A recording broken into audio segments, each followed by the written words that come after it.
Good evening teachers. இன்னைக்கு என்னோட வீடியோவில் இந்த வாரத்துக்கான ஏர்லி மார்னிங் சேலஞ்ச் நான் எப்படி கம்ப்ளீட் பண்ணேன், டைம் டேபிள் கம்ப்ளீட் பண்ணுறதுக்கு நான் என்ன டிஃபிகல்ட்டிஸ்லாம் ஃபேஸ் பண்ணேன், இந்த டைம் டேபிள் எனக்கு யூஸ்ஃபுல்லாக இருந்ததா இல்லையா அப்படிங்கிறது தான் என்னுடைய ஸ்டடி எக்ஸ்பீரியன்ஸ்லேருந்து சொல்ல போகிறேன். ஸோ இந்த வீக்லி சேலஞ்ச்லாம் நம்ம ஒரு வீக் வேஸ்ட் பண்ணாமல் நம்மளுடைய வாரத்தை அட்லீஸ்ட் நம்ம இவ்வளோ படிச்சிருக்கோம் அப்படிங்கிறதுக்கான கில்ட் இல்லாமல் நம்மளே கான்ஃபிடன்ஸ் பண்ணி பூஸ்ட் பண்ணுறதுக்கான ஒரு பெரிய ஒரு ஸ்ட்ராட்டஜியாக இருக்குது. எனக்கு இது ரொம்ப ஹெல்ப்ஃபுல்லாக இருக்குது. பிகாஸ் டெய்லி நம்ம படிக்காலும் கூட திடீர்னு ஒரு நாள் நமக்கு படிக்க முடியாமல் தோணிடும். அதனால நம்ம வீக்லி சேலஞ்சுன்னு எடுக்கும்போது ஒரு வீக்குக்கு நம்ம இவ்வளோ பண்ண வேண்டியது இருக்குது அப்படின்னு ப்ரீ பிளான் பண்ணுறப்ப அதை என்னால் ஈஸியாக பண்ண முடியுது. ஏர்லி மார்னிங் எஞ்சி படிக்கிறது ரொம்ப ரொம்ப யூஸ்ஃபுல்லாக இருக்குது. அது மட்டும் இல்லாமல் ஈஸியாக எல்லாமே மெமரைஸாகவும் ஆகிறது. ஒரு ஃபுல் நாளுமே ப்ரொடக்டிவாக இருக்கிறதுக்கு ஏர்லி மார்னிங் வேக்கப் ஆகுறது ரொம்ப நல்லா இருக்குது. இதுலேயே எஞ்சி படிக்கிறதுனால என்னென்ன யூஸ்ஃபுல்னஸ் இருக்குது, எந்தெந்த விஷயங்களை எவ்வளோ அழகாக படிக்க முடியும் அப்படிங்கிறத நேற்றே ஒரு வீடியோவில் டெடிகேட்டாக போட்டிருக்கேன். நீங்கள் அதையும் செக் பண்ணி பாருங்கள். நான் இப்போதைக்கு மார்னிங் எழும்புற டைம் 6 o'clock தான். 6 to 7 நான் டெடிகேட்டடாக உட்காந்து படிக்கிறேன். பிகாஸ் என்னோட பேபி 6:30 கிட்டலாம் எழுப்பிட்டான்னா என்னால் அதுக்கு மேலே உட்காந்து படிக்க முடியாது. அதனால ஒரு நாளுக்குள்ள போர்ஷனையுமே 6 to 7 முடிஞ்ச அளவுக்கு கம்ப்ளீட் பண்ண ட்ரை பண்ணுவேன்.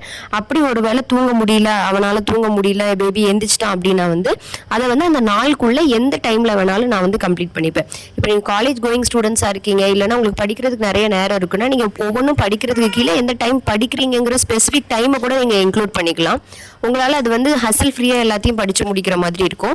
So it is very very useful. நான் ஒரு நாளுக்குள்ளே உள்ளதை ஒரு நாளுக்குள்ளே எண்ட் ஆஃப் த டே நான் முடிச்சிடணும் அப்படிங்கிறத தெளிவாக இருந்தேன். அதே மாதிரி இந்த வீக்குக்கான சேலஞ்சான ஏர்லி மார்னிங் சேலஞ்சையுமே நான் முடிஞ்ச அளவுக்கு 80 to 90% நல்லபடியாகவே முடிச்சிட்டேன்.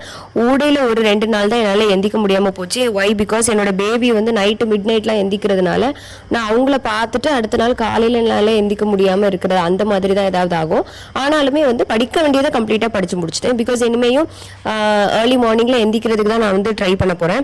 ஃபுல்லாகவே அந்த மாதிரி தான் இருக்கணும் அப்படிங்கிறத நான் நினச்சி வச்சிருக்கிறேன். டைம் டேபிள் ஃபுல்லாக கம்ப்ளீட் பண்ணுறதுக்கான one of the main reason நான் என்னால் குடியிற ஒரு டைம் டேபிள் தான் போடுவேன். எதையுமே நான் ஓவர்லோட் பண்ணவே மாட்டேன். என்னால் எது முடியுமோ அதை தான் நான் படிக்கிறதுக்கு டைம் டேபிளாக போட்டு வைப்பேன். இனிமேல் இந்த வீக்குக்கான டைம் டேபிள் இன்னைக்கு சண்டே, இனிமேல் தான் ஈவினிங் உட்காந்து போடணும். இந்த வீக்குக்காக நான் என்னென்னலாம் ப்ரிப்பேர் பண்ணணும் அப்படிங்கிறதெல்லாம் ஏர்லி மார்னிங் எழுந்து படிக்கிறதுனால நம்மளுடைய செல்ஃப் டிசிப்ளினை இம்ப்ரூவ் பண்ணிக்க முடியுது. அந்த பர்டிகுலர் டேயே ஃபுல்லாக ப்ரொடக்டிவாக யூஸ் பண்ண மாதிரி இருக்குது. இப்போ என்னுடைய லேர்னிங் ஸ்டேஜ் கரண்ட்டாக என்ன லெவலில் இருக்குதுன்னா ஒரு செல்ஃப் க்ரோத் ஸ்டேஜில் தான் இருக்கேன். ஏன் அப்படின்னா நம்ம படிக்கிறதெல்லாம் கரெக்டாக நம்ம யூட்டிலைஸ் பண்ணிட்டே தான் இருக்கோமா, நம்ம மைண்டு நல்லபடியாக எல்லாத்தையும் ஏற்றி வச்சுக்கிட்டு இப்போ இன்ஃபர்மேஷன் எல்லாத்தையும் ஸ்டோர் பண்ணி வச்சுக்குதா அப்படின்னு எனக்கே ஒரு செல்ஃப் டவுட் வருது. But this is a normal process. இந்த செல்ஃப் டவுட் எனக்கு எப்பப்பெல்லாம் கிளாரிஃபை ஆகுதுன்னா ப்ரீவியஸ் இயர் கொஷின் பேப்பரை போடும்போது ஓரளவுக்கு பரவாயில்லாமல் போடும்போது ஓகே ஒன்றும் பிரச்சனை இல்லை, நம்ம நல்லா தான் படிக்கிறோம் அப்படின்னு எனக்கு தோணுது. பிகாஸ் நான் முன்னாடி போட்ட நம்பர் ஆஃப் கொஸ்டின்ஸ் கரெக்டும் இப்போ போடுற நம்பர் ஆஃப் கொஸ்டின்ஸ் கரெக்டும் கொஞ்சம் அதிகமாக இருக்குது. அப்போ ஓகே ஃபைன், நம்ம நல்லா தான் படிச்சுட்டு இருக்கோம் அப்படிங்கிற ஒரு கான்ஃபிடன்ஸ் அப்போ எட்டி பார்த்துட்டு போகுது. ஓகே நம்ம கரெக்டாக தான் போயிட்டு இருக்கோம் அப்படிங்கிற ஒரு தாட் எனக்கு வருது. இந்த வீக்குக்காக நான் எக்கனாமிக்ஸில் போட்டது 9th ஸ்டாண்டர்டில் உள்ள 5 லெசனையும் கவர் பண்ணணும் அப்படின்னு சொல்லிட்டு, விச் மீன்ஸ் படிக்கவும் செய்யணும், நோட்ஸ் எடுக்கணும். ஸோ நான் இதில் 5 லெசனுமே படிக்கவும் செஞ்சுட்டேன். 5 லெசனுக்குள்ளே நோட்ஸும் நான் எடுத்து ப்ரிப்பேர் பண்ணி வச்சுட்டேன். நோட்ஸ் எப்படி ப்ரிப்பேர் பண்ணணும் அப்படிங்கிறதுக்கான டெடிகேட்டட் வீடியோவும் இதுக்கு முன்னாடியே அப்லோட் பண்ணியிருக்கேன். நீங்கள் அதையும் ஒரு தடவை செக் பண்ணி பார்த்துருங்க.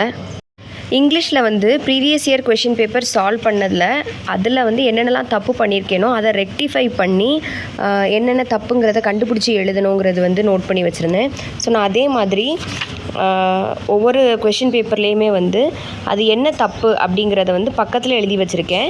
சில இதில் இந்த மாதிரி பக்கத்தில் எழுதி வச்சுருக்கேன். சில இதில் ஸ்டிக்கி நோட் இருக்கும்ல, அந்த ஸ்டிக்கி நோட் மாதிரி அதிலையே ஒட்டி வச்சு என்ன தப்பு அப்படிங்கிறத எழுதி வச்சுருக்கேன். ஸோ இதனால் லேர்னிங் ஃப்ரம் மிஸ்டேக்ஸுங்கிறதுனால இந்த கொஷின் மறுபடியும் நம்ம தப்பாக போடாமல் இருப்போம்.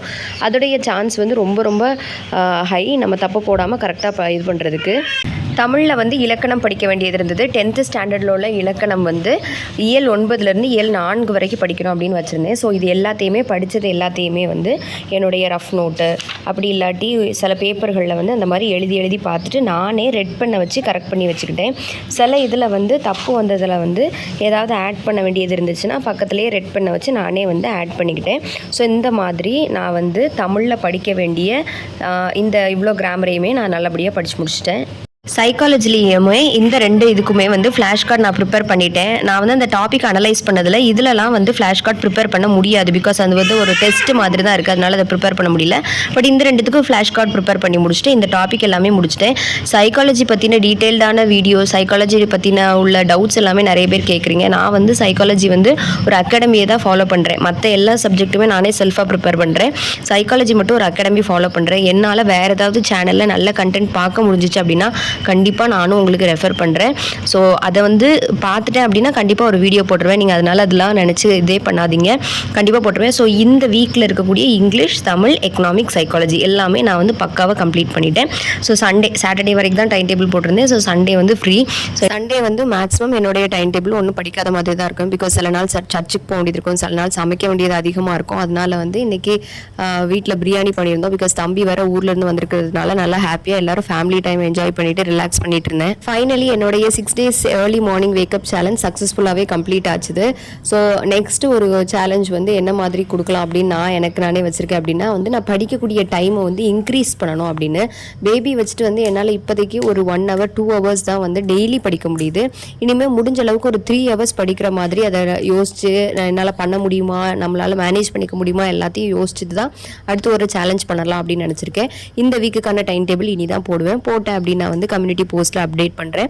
உங்கள் எல்லாருக்குமே வந்து பொங்கலுடைய செலிப்ரேஷன் எல்லாம் வந்து மும்முரமாக போயிட்டுருக்கோம் நிறைய பேர் வீட்டில். ஸோ எல்லாருமே சந்தோஷமாக பொங்கல் கொண்டாடுங்க. கண்டிப்பாக உங்களுடைய மென்டல் ஹெல்த்தையும் பார்த்துக்கோங்க, உங்களுடைய ஃபிசிக்கல் ஹெல்த்தையும் பார்த்துக்கோங்க. உங்களுக்கு என்னோட வீடியோஸ் கண்டிப்பாக பிடிக்கும்னு நினைக்கிறேன். பிடிச்சிருந்துச்சுன்னா கண்டிப்பாக லைக் பண்ணுங்கள், சப்ஸ்கிரைப் பண்ணுங்கள். நிறைய பேர் சப்ஸ்கிரைப் பண்ணாமல் பார்த்துட்ருக்கீங்க. அதனால் கண்டிப்பாக நீங்கள் சப்ஸ்கிரைப் பண்ணுங்கள். கண்டிப்பாக நல்ல குவாலிட்டியான கண்டென்ட்ஸ் தான் நான் கொடுக்க எப்போவுமே ட்ரை பண்ணிகிட்ருக்கிறேன். அடுத்த ஒரு வீக்லி பிளானோட அடுத்த வீடியோவில் வரேன். Until then have a good day. Thank you.